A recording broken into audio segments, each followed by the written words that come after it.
1MDB has sparked embezzlement and money laundering investigations across one of the at least biggest 10 corruption countries. scandals the world has ever seen. What may be the biggest financial scam in history. A number of corrupt 1MDB officials treated this public trust as a personal bank account.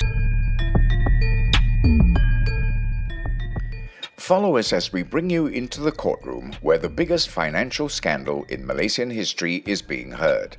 By the Malaysian Insight, this is the Najib Razak 1MDB trial, and I'm Patrick Teo.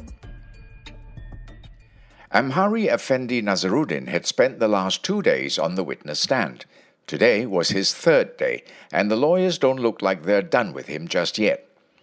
He told the court yesterday that he and the late Azlin alias had just played along with Jho Low and Najib's orders. They feared for their family's safety and their own. But today Amhari clarified that he did not mean physical harm, but rather harm to his livelihood. The witness has been telling us about Jho Low, who is now on the run and wanted in several countries. Amhari said he knew the man well, having worked with him for many years. And if there was one thing that stood out about Jho, he said, it's that he would do whatever it takes to get what he wants. And he always got what he wanted. Amhari began his testimony today by sharing how in 2012 he had opened a BSI bank account in Singapore under Jho's instructions, which he believed bore Najib's stamp of approval. That's why he didn't get the central bank's approval first to open the accounts. The BSI account was opened in Amhari's name. There were also some company names registered under it. Among them was a company called Aerosphere Sdn Bhd.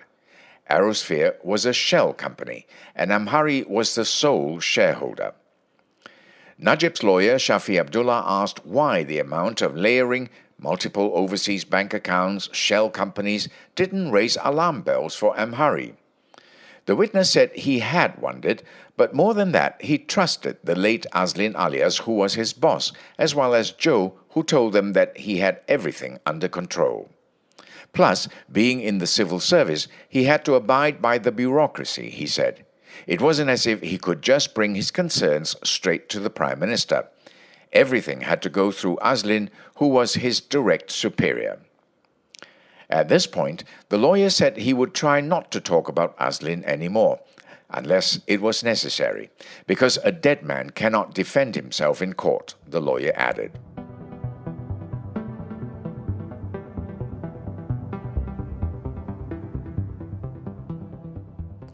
Yesterday, Amhari told us that there was $800,000 in the BSI bank account, but Azlin had advised him not to touch that money.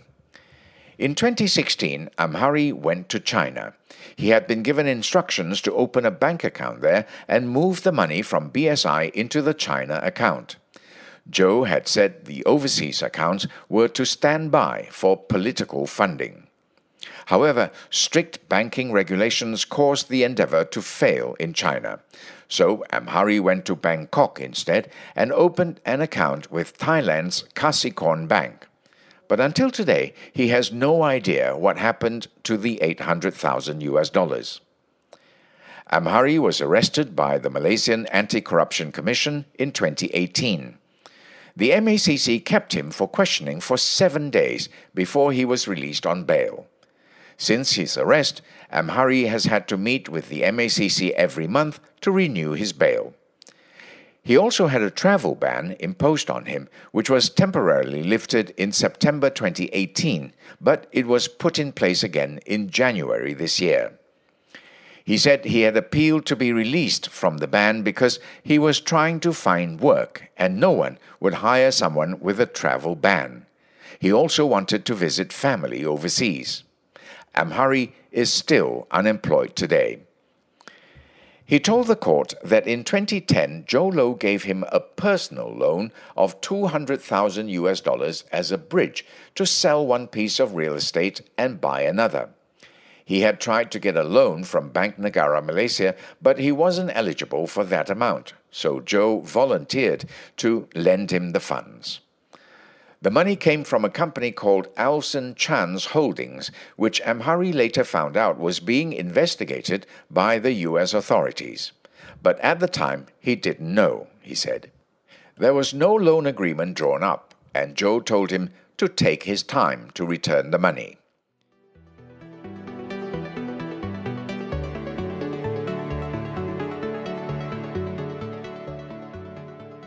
If you remember, Amhari studied in Warwick University in the UK on a Bank Negara scholarship.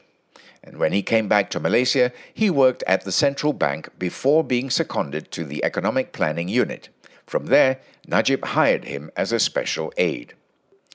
After the 2013 general election, Amhari asked Najib to transfer him to Khazanah Nasional Berhad, which is Malaysia's sovereign wealth fund. He wanted to grow his corporate experience and earn a better salary. He said he had to remind Najib about this request several times over the next 3 years before finally getting the green light in 2016. Shafi asked if he knew about Jho Low's dealings with Iskandar Malaysia, a mega development project in the southern state of Johor, which is driven by Khazanah. He also asked about the businessman's run-in with Taib Mahmud, the former chief minister of Sarawak. Amhari said he had no idea. "I'm not as efficient as people think I am," the witness had remarked to the lawyer earlier.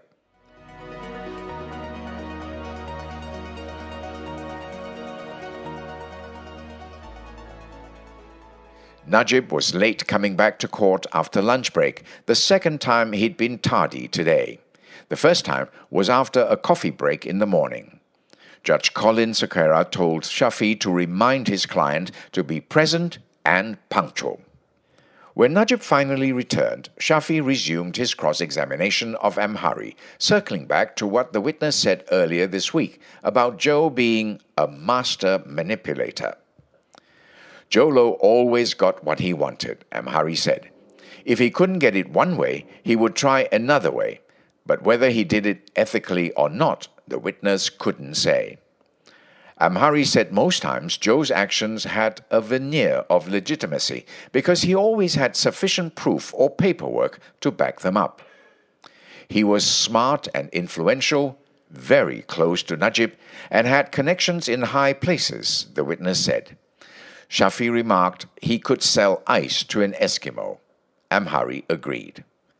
It was only after the news report came out that Amhari realized what Jho had done. When it came to Najib, however, Amhari only had good things to say. The former PM was a gentleman, the witness said. He was smart, charismatic, and Amhari had only ever seen him lose his temper once. He listened to his officers and was a good strategist. And even when he could take advantage of his position in power, he didn't, Amhari added. And with that, Shafi requested to continue his cross-examination next week. The judge allowed it, and proceedings will resume on Tuesday, September 10th. This podcast was brought to you by the Malaysian Insight. The team behind the Najib Razak 1MDB podcast are Revati Subramaniam, Yapik Kwan, Yvonne Lim, and Ravin Palanisamy. Timothy Acharyam and Beat Hong provided additional reporting. This is Patrick Teo.